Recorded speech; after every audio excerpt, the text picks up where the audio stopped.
शिवसेना तालुका प्रमुख दादा चापके यांच्या वाढदिवसानिमित्त शुभेच्छांचा वर्षाव, नवतरुण शुभेच्छुकांची गर्दी। शिवसेनेचे वसमत तालुका प्रमुख राजूदादा चापके यांचा वाढदिवस असंख्य शुभचिंतकांनी शुभेच्छा देऊन साजरा केला। शनिवारी सकाळपासून त्यांच्या निवासस्थानी विविध क्षेत्रातील मान्यवरांनी गर्दी केली होती। लोकप्रतिनिधींची ताकद जवळ नसताना अनेक समाजोपयोगी कामे करून राजूदादा चापके यांनी आपल्या कार्यकर्तृत्वाचा ठसा सर्वसामान्यांच्या मनात उमटवला आहे। आपल्या वरिष्ठ राजकीय मंडळींसोबत सहकाराची भूमिका स्वीकारत अनेक विकास कामे मतदारसंघात आणले। यात रस्ते, शाळा यासह हळद संशोधन केंद्राचाही समावेश आहे। त्यामुळे प्रत्येकाच्या मनात भिनलेले राजूदादा चापके यांना आपसुकच आशीर्वाद शुभेच्छा देणाऱ्यांची संख्या वाढली आहे। शुभेच्छुकांनी यावेळी राजूदादा चापके यांची भावी आमदार म्हणून उल्लेख करत घोषणा दिल्याचे पाहावयास मिळाले। तसेच शुभेच्छुकांमध्ये नवतरुणांची संख्या मोठ्या प्रमाणात पाहायला मिळाली।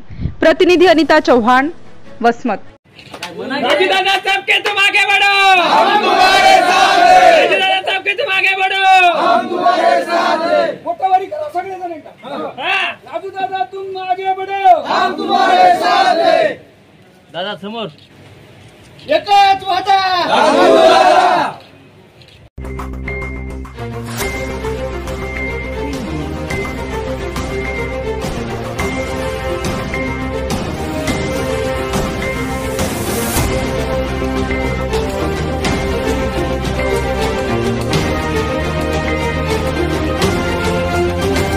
ATV न्यूज, बातमी जनकल्याणाची।